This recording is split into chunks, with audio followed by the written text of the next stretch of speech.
กราบสบายดีพ่อแม่พี่น้องเบิดสุขุสุคนวันนี้ก็มาพบกับบ่อแอคนบ้านนอกคือเก่าพี่น้อง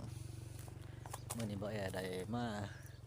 สวนพี่น้องสวนมันสับปะหลังมาลุกมันสับปะหลังพี่น้องก็มาคู่มืออยู่พี่น้องแต่ว่าบ่ได้ถ่ายพี่น้องมื่อนี้ก็ถือว่าได้ถ่ายคลิปฝากพี่ฝากน้องก็ถ่ายวิธีชีวิตการดำรงชีวิตของบ่อแอให้พี่ให้น้องได้เบิ่งนะครับชมนะครับ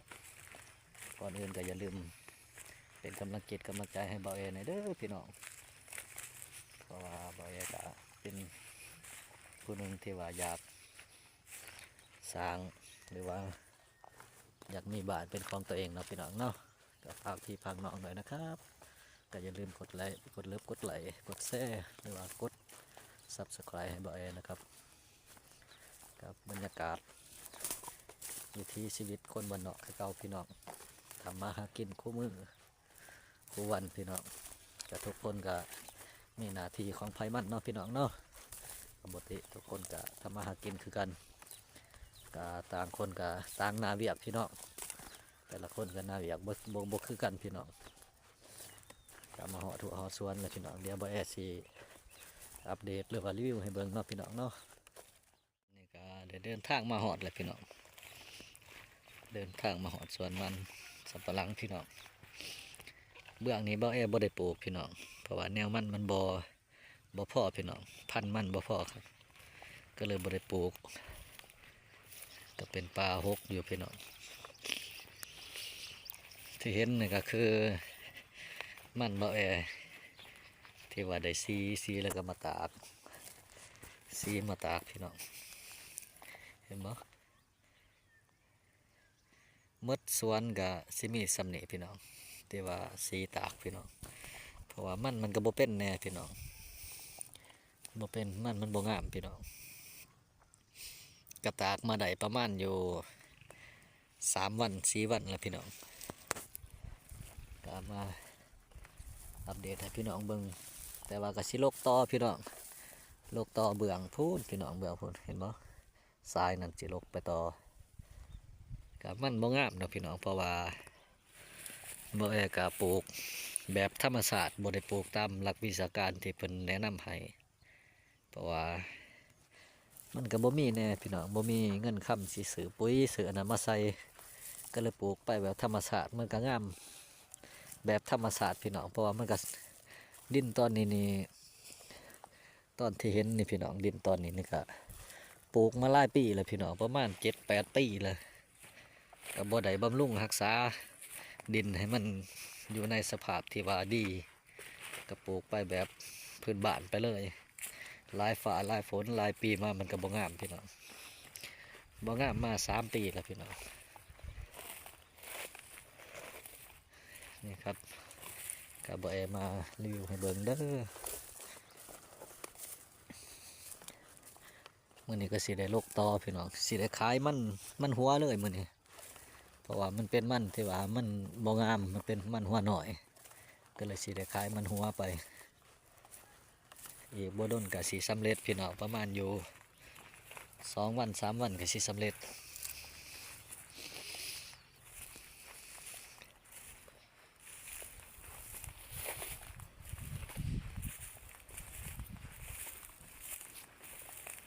มารีวิวให้เบิ่ง6 ไถ 6 วาพี่น้องเพราะว่าการปลูกมันสำปะหลังนี่หรือว่าปลูกอีหยังก็อย่าคันว่ามันบ่งามนี่มันเฮ็ดให้หญ้ามันเกิดหญ้าเกิดหญ้าขึ้นพี่น้องก็เฮ็ดให้หกเหือแต่ว่าช่วงที่ว่าบ่แอปลูกปีที่1ปีที่2ปีที่3นี่มันยังงามอยู่มันก็จะบ่มีหญ้าพี่น้องเพราะว่าอนามัยหรือว่าดูแลครั้งเดียวกับหญ้านี่แม่นบ่มีพี่น้องแปดเติร์ดเลยแต่ว่ามันบ่งามมันบ่ขึ้นนี่มันหญ้ามันจะขึ้นพี่น้องก็ได้มาเสียหญ้าอยู่เทื่อหนึงแล้วก็สีดเทื่อหนึงขายหญ้านะแต่ว่าหญ้าก็ขึ้นเพราะว่ามันบ่งามดินมันก็จืดจ้างไปแล้วพี่น้อง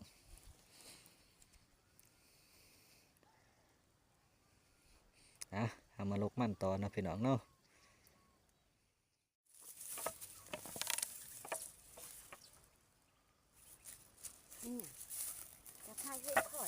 ก็สิถ่ายได้ ตอนนี้กำลังเริ่มลกแล้วพี่น้องมาเด้อพี่น้องมาลกมันนำกันเด้อนี่หัวมันพี่น้องมันบ่ใหญ่พี่น้อง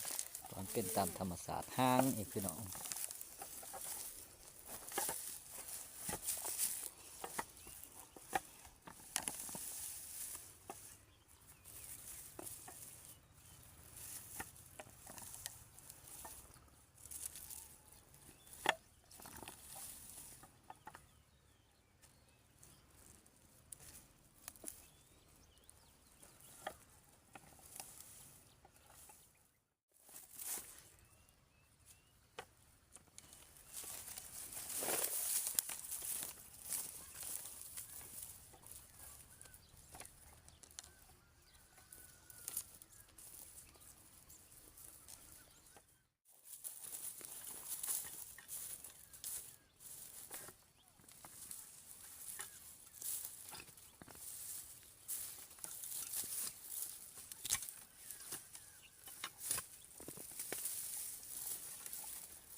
อะไรเนาะเริ่มโต ถือว่าลกแล้วสำเร็จพี่น้องสำเร็จไปหน่อยนึงพี่น้องหลังจากนี้ไปก็สิได้คนกองแล้วก็สิได้คนขึ้นรถเอาไปขายต่อพี่น้องเอาไปขายต่อเดี๋ยวบ่แอสิให้เบิ่งเขาเจ้ายังคนกองอยู่พี่น้อง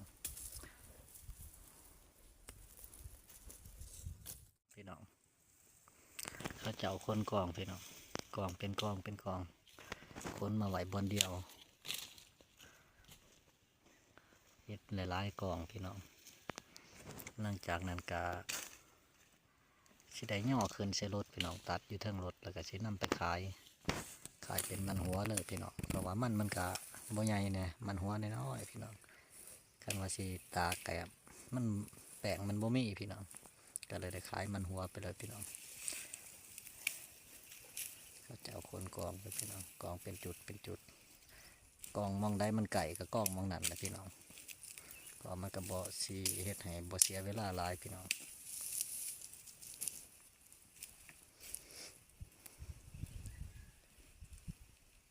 เดี๋ยวบ่แอสิไปเอารถมาพี่น้องรถไถนาเดินตามหรือว่ารถตอกๆพี่น้องมาขนมันขึ้นไปขายสวงเพราะว่าสิได้บ่2รถมื้อนี้นะก็ได้2รถก็พอดีค่ำพี่น้อง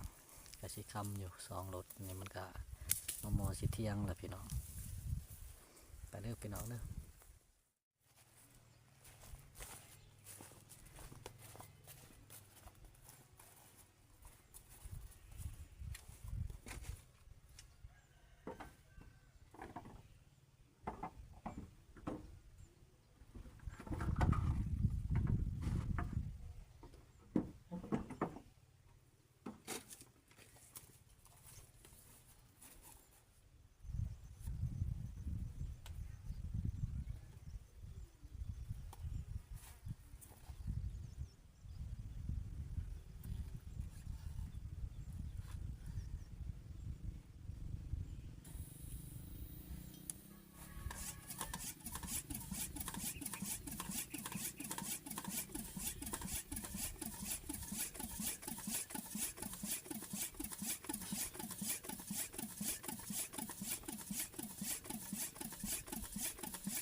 กำลัง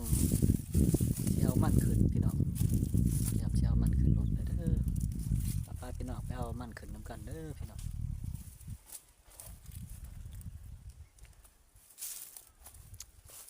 เอามันขึ้นรถก่อนพี่น้อง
เราโตไปแล้วตัวฉันตัวนะขอตัวขอเออ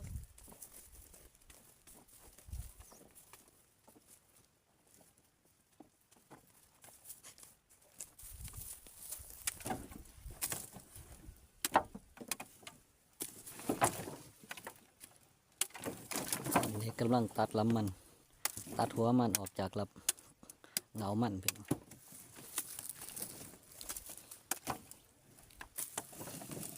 แล้วก็สิได้เอาไปขายต่อหัวหน่อยพี่น้องเอ้ยหัวบ่ใหญ่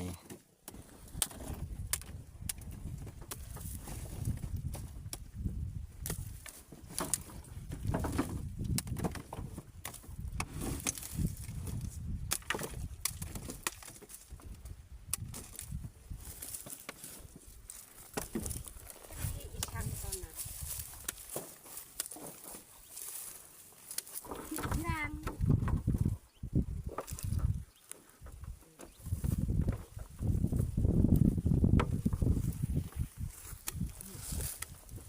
ใช่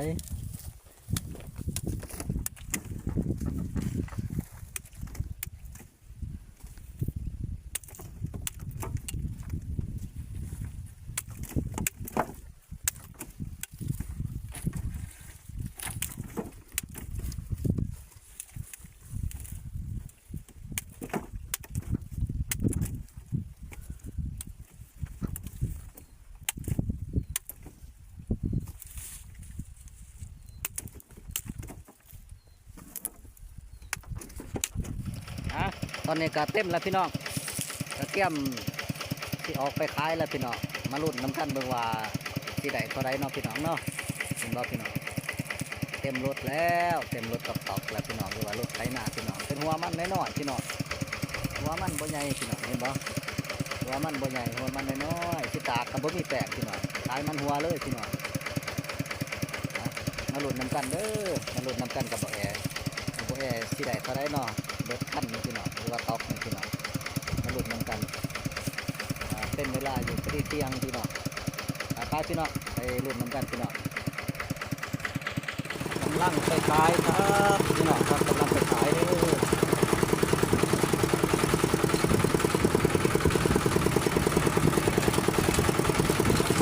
เดินทางไปขายมันสับปะหลังครับ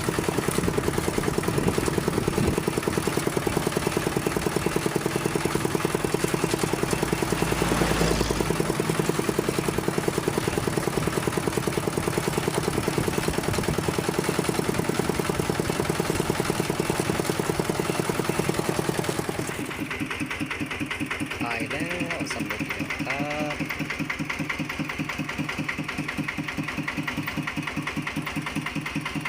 มาออกร้านมันแล้วเด้อก็ถือว่าขายแล้วเนาะพี่น้องเนาะมันที่ว่าในรถหนึ่งหรือว่าต๊อกหนึ่งพี่น้องก็ได้อยู่924,000หรือว่า924,750พี่น้องหรือว่าได้อยู่924,750พี่น้องก็ถือว่าขายแล้วพี่น้องตอนนี้กำลังพักอยู่พี่น้องเดินทางมาไกลกำลังเมื่อยอยู่พักผ่อน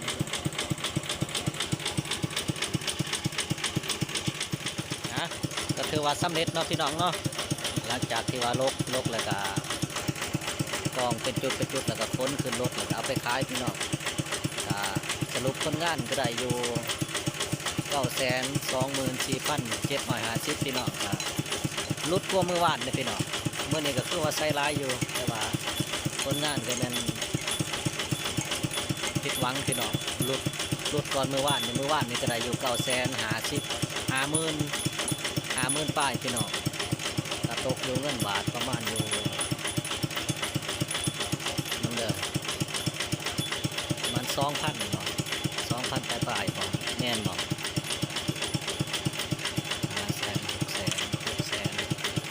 600,000 บ่ฮอด 2,000จ้ะพี่น้องประมาณบ่ฮอด 2,000บ่ฮอด 2,000พี่น้อง